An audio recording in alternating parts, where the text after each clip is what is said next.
Good evening. Hi, folks. See you all. Hi. Welcome. Okay, so it's 7:03. My name is Dr. Julia Budnik, and I'm one of the directors of SDS seminars, and my co-director, Paul Grantham, is here with us, and he will be talking to you as well today. If you are here for the first time and you think, oh, I wish I visited other Thursdays, I've missed a lot. All our Thursdays are full recordings, and at the moment they're all available for free on YouTube, and I will put the link to our YouTube channel in the chat box, and it will be wonderful if you could subscribe to our channel. That would be fantastic. Put the like to the video which you watch, and that will help other people to find us. And as you know, these are free events, and well, as far as you say to us, they're always quite useful. So I hope that it will help other practitioners to find them. If you can share them, just like them, or write a comment, a brief comment, useful, not useful, I want to learn about this, would be very, very helpful as well. Today's SDS Free Thursday will be dedicated to acceptance and commitment therapy, and we have our tutor from Cyprus, Professor Nuno Ferreira, who is teaching all of our ACT courses for us. So while we are gathering, I'll be very happy to show you my screen. As always, we are starting from SDS seminars homepage, and today we will be talking about acceptance and commitment therapy. So I want to take you through the courses which are available on ACT, which you can do and complete our BPS approved certificate in acceptance and commitment therapy. So let me click on all courses. So there's several ways you can find courses on ACT. So you can just type ACT in the search filter on all courses page. Yep. So then you click search courses and you can see the courses which are available. You can also go through the tab which is called certificates and diplomas. And here you can see a certificate in acceptance and commitment therapy. Yeah, ACT. Within this certificate, we have several big modules. The first module is a 2-day introductory course to ACT.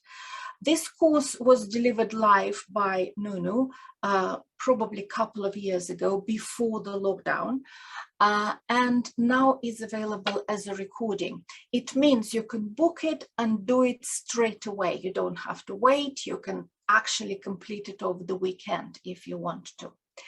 That's the first module of the certificate. The second module is 3-day ACT Practitioner's Toolkit and how to use it.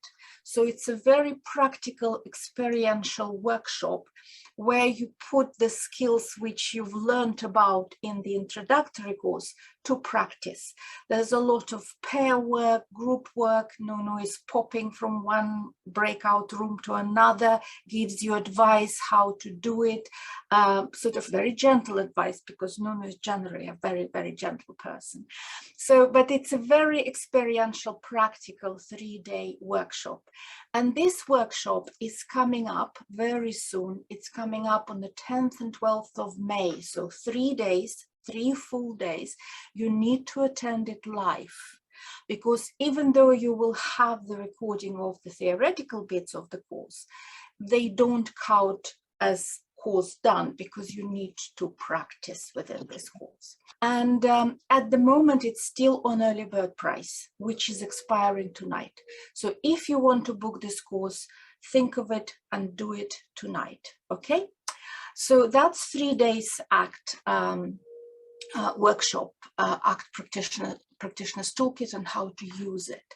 Then you do an online test, and you need to have your 80% pass mark, and then you get your certificate, which takes you to level 2 of accreditation in ACT.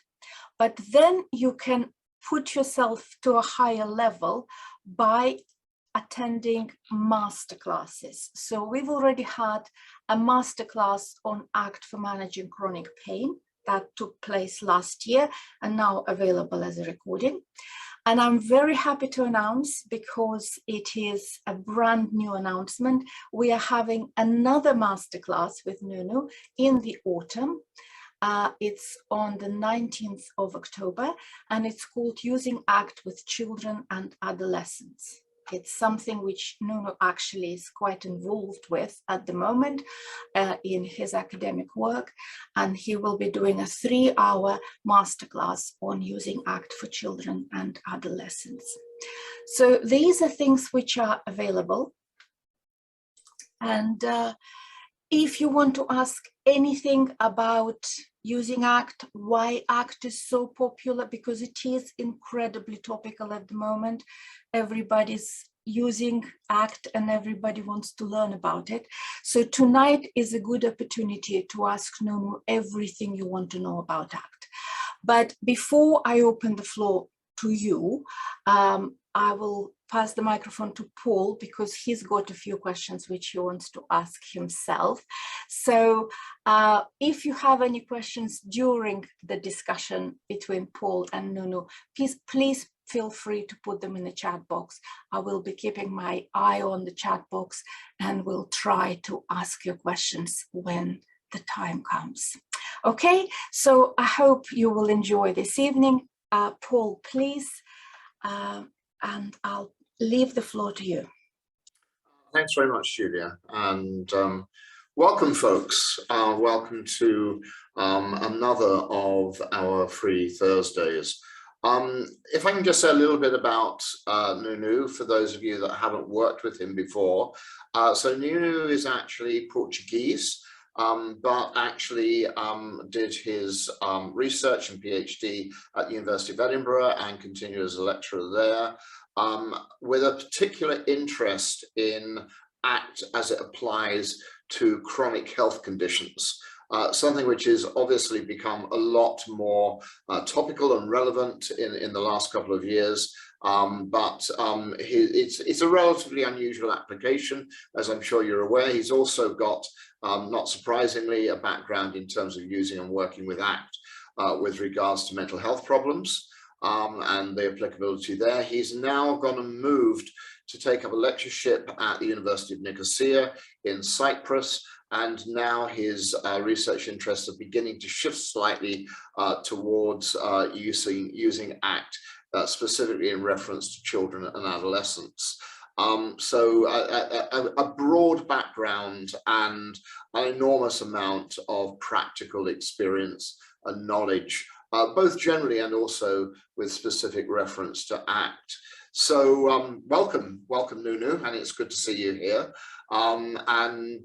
It's great to have an opportunity, I guess, just to be able to explore a little bit about the course that you're going to be running. I was going to say later this month, but it's actually, of course, next month on the 10th of May. And I wanted to just say thanks for being here, because I do appreciate, well, we're not in the same time zone here. It's later in Cyprus. What is the time at the moment? It's just past 9 o'clock. Yeah. Right. We will try and be very timely for you, so you're not going to bed too late here. Well, thanks very much for joining us. Can I just start off really with sort of the whole question of the raison d'etre behind the 3-day course. What's the thinking behind the ACT Practitioner's Toolkit and how to use it? And I suppose, to be blunt with you, how's it different from the introductory 2-day course? Yeah. Well, okay. So let's the way I like to think about it is the sort of the 2-day course. It's almost like a familiarizing yourself with the model from within. So exploring the constructs of the model in an experiential manner, so that the model itself is very humanistic and uses a lot of humanistic thinking. So it's really sort of noticing within you the processes that our clients generally struggle with.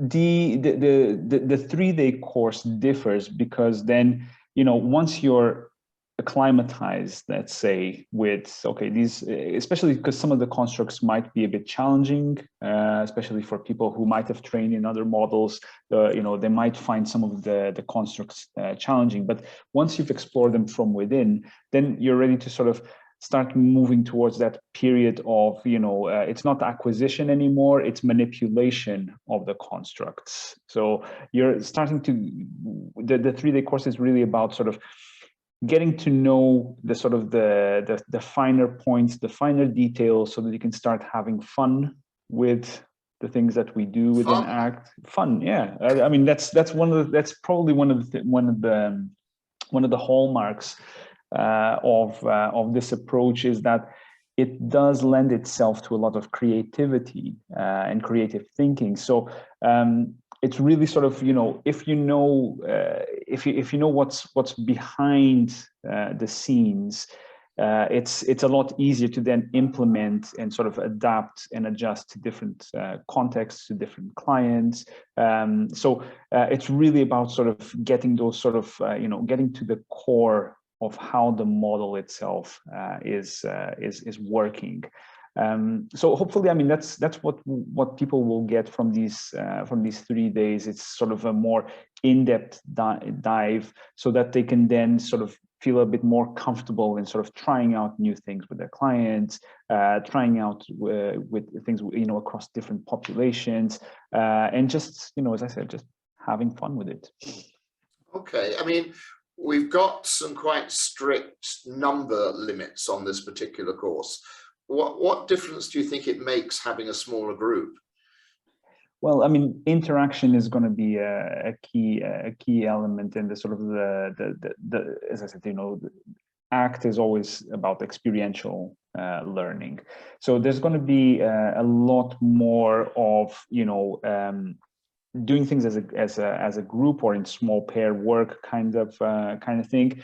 Lots of sort of as I said, in-depth dives that you wouldn't be able to do it with a larger group, especially as Julia said, I'll be sort of jumping from the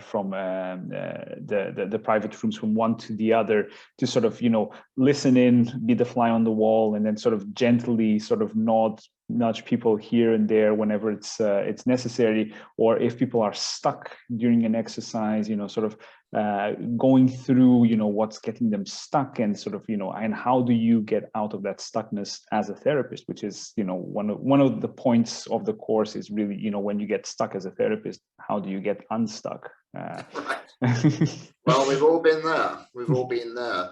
I think almost inevitably when folks come along to any training course, to be honest with you, but particularly a training course where the approach is maybe different from what they've trained in beforehand, it's pretty common and natural for people to bring along or bring to mind particular cases that they're actually working with, and trying to think through, how would I use this in this particular context? Is there going to be an opportunity at all for people to raise that sort of thing? Yeah, that's one of the main parts of the 3-day courses. It will also lend you some time to maybe revisit some cases or some clients. I think we all have that experience of having had clients where we go like, something didn't click. I could have done more. What was it that didn't work with that client? And I think ACT offers, hopefully will offer a new perspective on cases like that. So a lot of the experiential work that we're going to do, we're going to ask people to, yes, bring some of those examples where you might have struggled with a client, where you might have got stuck with a client, where, there was no movement, there was no, where you were feeling, that sort of, what am I doing? Am I really, being useful to this person at this moment, kind of thing? And I think, going into that depth, where we're going to be looking at the processes that tend to occur in that interaction between client and therapist, and going into, okay, so why do these processes get you a bit more stuck while these processes get you a bit more unstuck? I think will be helpful in terms of people doing that sort of reanalysis and sort of looking back to those sort of more difficult cases that they might have had. Right. Okay. I mean, maybe I can just ask you a little bit about unpackaging each of the days, because I know that you're going to be giving a slightly different focus to each of the days in the 3-day course. And I was particularly interested in your mention in the outline about the application of the concept of functional analysis in ACT. Now, functional analysis is something that I'm familiar with primarily from a second wave perspective. How does it work in ACT? What are its practical implications with ACT? What is it? Well, I mean, in terms of the functional analysis, what it differs from what you would say, or what we'd call second wave. I mean, this whole third wave, second wave, it's all behavioral therapies in essence, different flavors of behavioral therapies, but it does what it does give is this, we go beyond functional analysis to functional contextual analysis. So where it's probably one of the key ingredients of ACT is this sort of noticing that as the context shifts, what works in that context also shifts, and sort of allowing for that flexibility, where we are noticing with the clients, what works in this situation. If this parameter changes in this situation, why doesn't that work anymore? Or how can it work better if we change that other parameter, kind of thing.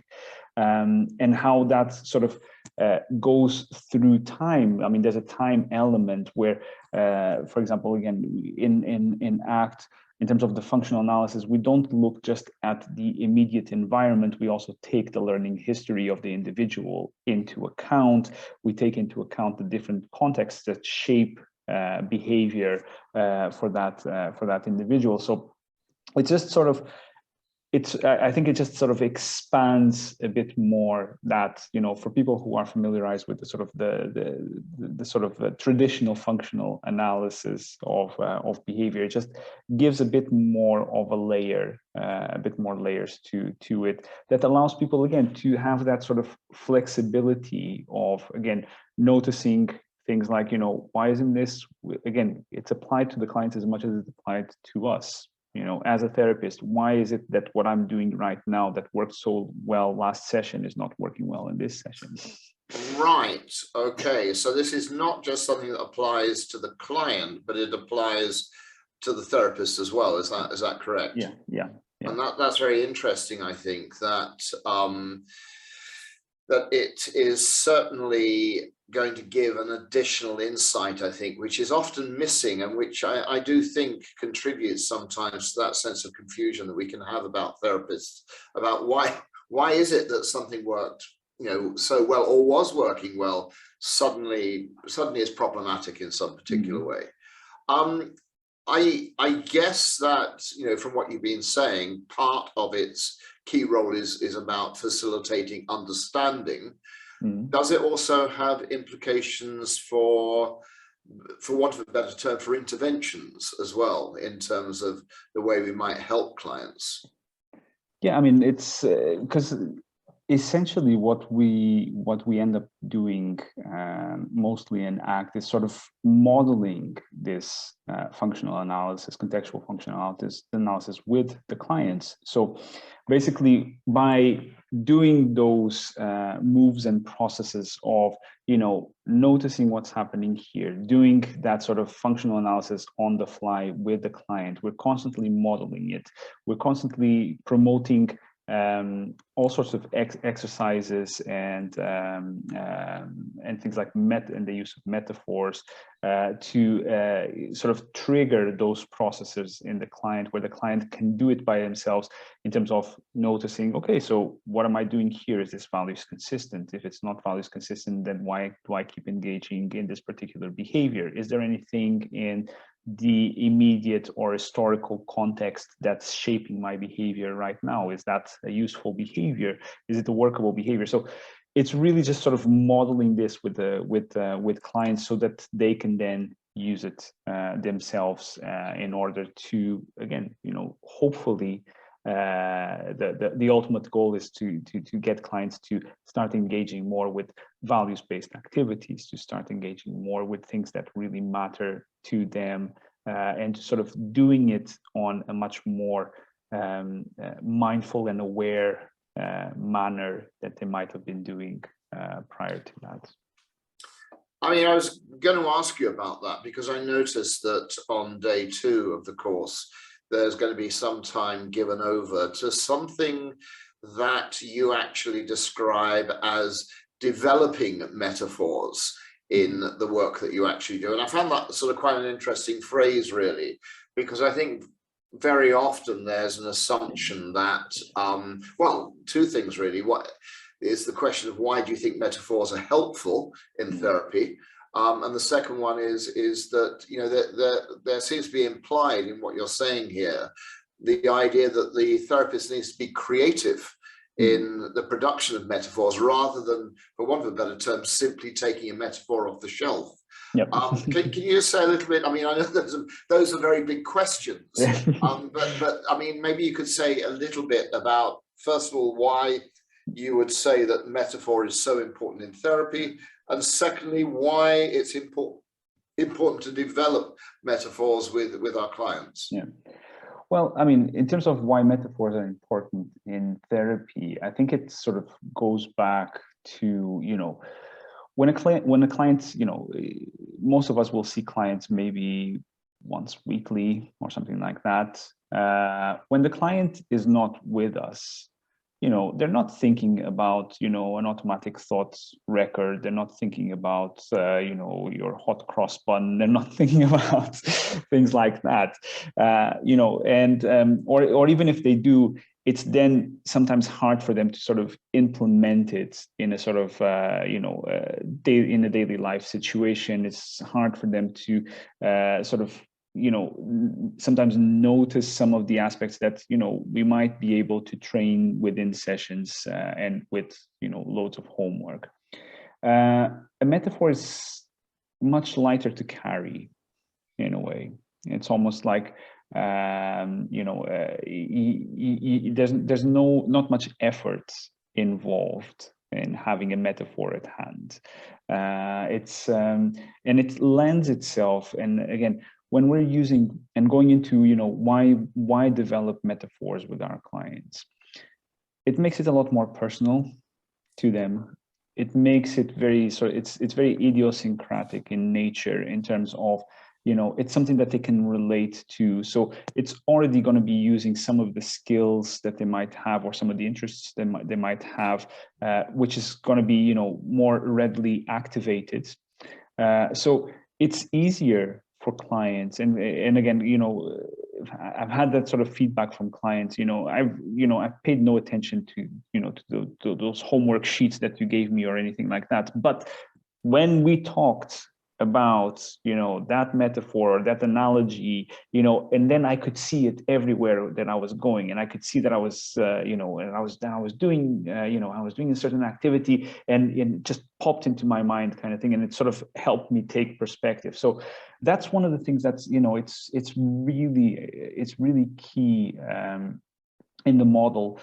because it really keeps the clients engaged outside of the therapy room, and in a way that's, I think, again, much easier for the clients to digest than, you know, something a bit more structured. And then that sort of, you know, and again, that sort of then leads into, okay, so why, you know, we're devoting a whole day to metaphors, but it's not just metaphors. We're going to go behind why metaphors work. We're going to go into, you know, the nitty-gritty of language and language theory that sort of allows us to use these things called metaphors or analogies and stuff like that, and how you know, just playful use of words can evoke anything from particular thoughts, emotions to illicit behaviors themselves. So we're really going to, you know, decompose metaphors into their, you know, atomic units and sort of build them back so that, you know, if you're working with a client, you can start noticing, okay, things like, you know, what's the process that I really want to move here? What's the function of that process in this particular context? How can I achieve that by using some of these language techniques that I've learned to, you know, bring it about to the client in a way that's, again, much more digestible, much more idiosyncratic in nature. Yeah, that's interesting what you say there, because, you know, at the end of the day, you know, we are all in the business of trying to help people to change through the use of language. And I think that one of the things that's quite striking about ACT is how, you know, particularly through relational frame theory, it puts that sort of center stage, really. And again, I have to say, as I'm listening to you speaking, and particularly when you're talking about the use of metaphor, how much fun it actually sounds. I mean, I know you mentioned it being creative, and it is undoubtedly creative, but there's a fun element there as well, really. If I can just sort of move on to the whole sort of question of the approval process that we've gone through. My understanding is that there's no internationally recognized accreditation in ACT, but the SDS's British Psychological Society approved certificate in ACT is one of the few independently approved courses in the field. Do you see any future developments occurring in ACT in the near future for international accreditation? Well, I mean, that's a debate that's sort of going on within the Association of Contextual Behavioral Science, ACBS. There is right now the main debate is, again, the association is trying to sort of stay away from you know, typical accreditations like you'd have for CBT or something like that, because they feel that they're sort of values inconsistent with the values of the association itself. However, I mean, I know there's a task force at the moment working on sort of, you know, what would be sort of a set of guidelines that we ask practitioners to adhere to in order to be, let's say, a bona fide ACT practitioner. Again, it still sits within, you know, we welcome all forms of practitioners, and, you know, there's loads, you know, it's not just you know, clinical or counseling psychologists. There's plenty of people from you know, physicians to coaches to you know, physiotherapists working with ACT. So the sort of the I would say the ethos is that, you know, be a practitioner first and then add ACT to your tool belt, kind of thing. And what we've done, you know, between myself and you, and you know, here at SDS is really sort of let's take those let's take those key elements that again would make a practitioner a bona fide ACT user, and let's break them down into these chunks and in these levels that lead to the accreditation that's been approved by the BPS.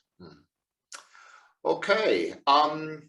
I guess that I'd be quite happy really to throw things open to other questions that people might actually have. I noticed that there was actually an earlier question, which I thought was really quite interesting, from Diane, who says, does this way of working have any success with couples therapy, or is this solely something that one does with individuals? Well, I mean, it definitely, because I'll expand even beyond couple therapy, because if we see, for example, couple therapy as a level in a wider systemic model, and ACT works very well enmeshed with systemic models. So anything, I mean, ACT itself could be used especially in couple therapies, in terms of things like, again, this sort of detailed analysis of language, the elements as well of compassion, I think play very well with that sort of context. And beyond that, I mean, ACT has a really good track record with working with parents, for example, working with carers as well. So these are just other forms of, dyads happening there, that not, it's not just, the traditional sort of couple. There's loads of couplings happening out there that ACT already has, quite a good level of evidence that, it does work, and it does sort of promote this sort of values-based growth. Okay. Thanks very much. I'll hand things over to Julia at this particular point, in terms of whether there are further questions. But all I can say is I'm looking forward to the event myself enormously. So great, thank you. Thank you, Paul. Thank you, Nuno. I actually have a question myself. It's sort of slightly philosophical, Nuno, but I was sitting here wondering, ACT is incredibly popular at the moment. More and more practitioners trying to learn it and incorporate it into their practice. Can you say in a few words, what do you think sets ACT apart from all the other modalities, and also why it is particularly appropriate in today's day and age, why it has become so popular, and why people feel like it speaks to them and it's something they want to learn? Can you try to formulate that? Well, it's I think in terms of being topical, I think especially most therapists will be hopefully familiar with the with what's happening nowadays in terms of psychotherapy, that we're moving more towards process-based treatments, where we're not looking at sort of topographic type of manualization as we had, for example, with second wave behavioral therapies, with CBT, where this is not meant as any sort of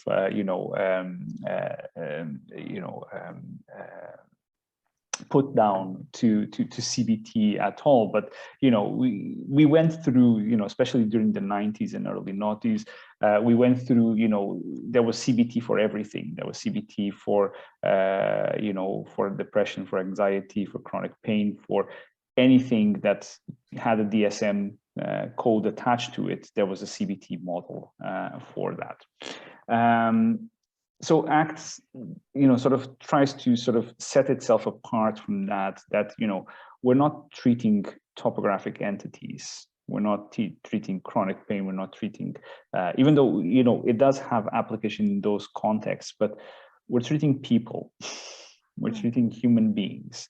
And even just, even the treating is something that's sort of a bit alien to ACT, because it would imply that there's something wrong with the person that you're working with, which again, it's the antithesis of the model itself, is that, there's nothing wrong with you. Your mind is working really well. It might just be working too well on a context where it shouldn't, So there's just, and I think that, again, going back to the sort of the humanistic philosophy behind ACT, it makes it very approachable when you're working with clients, because again, there's much less of a power imbalance, because the model itself is, you're a human being, I'm a human being, let's try and work this out together, kind of thing. So it takes away a lot of that sort of power imbalance that you might see in other sort of, therapists as a specialists models. So it makes it a lot more attractive and acceptable to clients, whilst at the same time, again, focusing on developing skills that are, again, they're not just geared towards your depression, they're not just geared towards your anxiety, they're not just geared towards your chronic pain. These skills, again, they're sort of process-based, so they should be applicable no matter what the issue of the day would be. I mean, if I can just come in here, because I think the other thing that strikes me particularly about ACT is its inclusivity. When you look at Steve Hayes, and we've got someone here who is clearly very, very influenced by Skinnerian applied behavioral analysis, but also has a lot of good things to say about Gestalt therapy too. Yep. And that's a very weird mix, to say the least. And I think you're quite right. When you've got a therapy that is interested in processes, then in a way it recognizes that the routes to achieve those could actually be quite diverse, and that they can come through a number of different therapies in that respect. And I think that inclusivity is another thing which has really made a difference to the field, really. And that, I mean, that's the thing. I usually say, ACT sort of begs, steals, and borrows from all sorts of traditions, but it's not. I mean, it's not really begs, steals, and borrows. It's just sort of again talking about the ethos of ACT, which is about doing what works. Well, what works, again, it can have all sorts of different shapes and forms depending on the context. In one context, it might seem something a bit more esoterical, like a form of meditation or something like that. In some other context, it might be something really practical and pragmatic kind of thing. So it's not really it doesn't exclude anything. It doesn't throw anything out. It doesn't throw the baby out with the bathwater just because there's one model that doesn't answer all the questions. Doesn't mean that the whole model is rubbish. Obviously there's parts of everything that sort of okay, that works here, that works there. We can use a bit of this. And that's one of the things that I notice more and more, is that, again, most people who end up using ACT in their practice, they start incorporating things that they might have learned from previous models that they might have studied, that they might have practiced under, and they start incorporating some of those elements in their ACT practice, and having that sort of flexibility of, okay, so here's something that I used to do that had that particular tag or that particular label attached to it, but I can sort of, I can sort of see it as, that's a form of, inducing sort of mindful awareness, or that's a form of, promoting psychological flexibility. So, people end up sort of, incorporating a lot of these bits and bobs that they might have gotten from different places in their own practice. I know that's my personal story, having been trained initially in psychodynamics therapy, having then done training in CBT, having then done training in sort of systemic and family therapy and stuff like that. So, I end up sort of absorbing and incorporating all of that into my ACT practice, because there's loads of things there that work and they're really great. And, it's just catching the moment of, this would work really well here, and being aware that this would work really well here. Thank you for that. Thank you, because we both believe in broadening your therapeutic toolkit and finding the appropriate tools in the appropriate situation. Absolutely.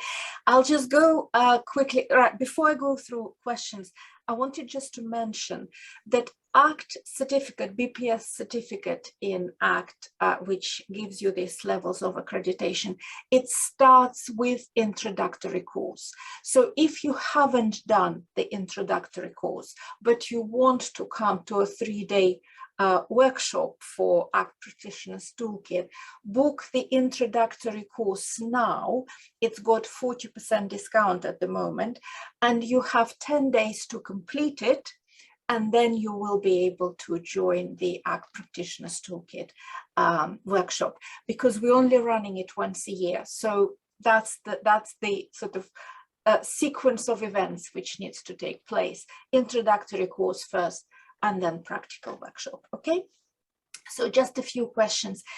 Ian is asking, are there clients that it would not be recommended for ACT? Does it work with psychosis, for example? So exclusions, are there any exclusions? Very few, and very rare. And I mean, I can tell you for psychosis, actually, yeah, ACT is actually brilliant for psychosis. And there's a couple of colleagues, Dr. Joe Oliver and Dr. Eric Morris, who've done a lot of work on ACT for psychosis. And both, working with either positive or negative symptoms of psychosis. So there's plenty of really good evidence. Actually, one of the first randomized controlled trials of ACT was done with people with psychosis. Again, it's sort of anything from people reducing, for example, their level of medication or the need for antipsychotic medication, to just sort of engaging with life in a much more meaningful way. Again, the evidence is out there. I think the only exclusions, at least that I'm aware, for ACT would be any sort of case where language might be impaired in some way. So severe learning disabilities, or very, very young clients. Those would be the sort of the main exclusions within ACT. Thank you. Claire and Laurelyn are asking about books you would recommend, both the book to start with and other than ACT Made Simple, what else would you recommend to sort of get the basics of ACT?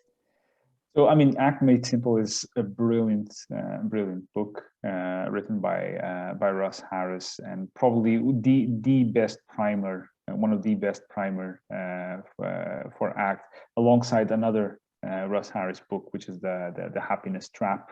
I think those are excellent primers for ACT. If you want something maybe a bit more structured, there's a fairly recent book, I think it's from 2020, called ACT in Steps by Michael Pollwig, Michael Levin, and Clarissa Wong, which actually we will be sort of talking about that book during the three-day event. And I mean, there's always the source. There's always Steve A's. You can go for. I mean, it's still available. The original 99 ACT book, which some people, have a bit of trouble digesting the early chapters on RFT. But Steve has sort of softened up over the years, and the latest one and the latest iteration of that book, which is now switched to process-based therapy. So Steve is starting to identify it as process-based therapy. Would be a good starting point as well. Thank you for that. Tony is asking a question. How would you work with someone whose values are ones you find very problematic, racist, sexist, and so on? Yeah.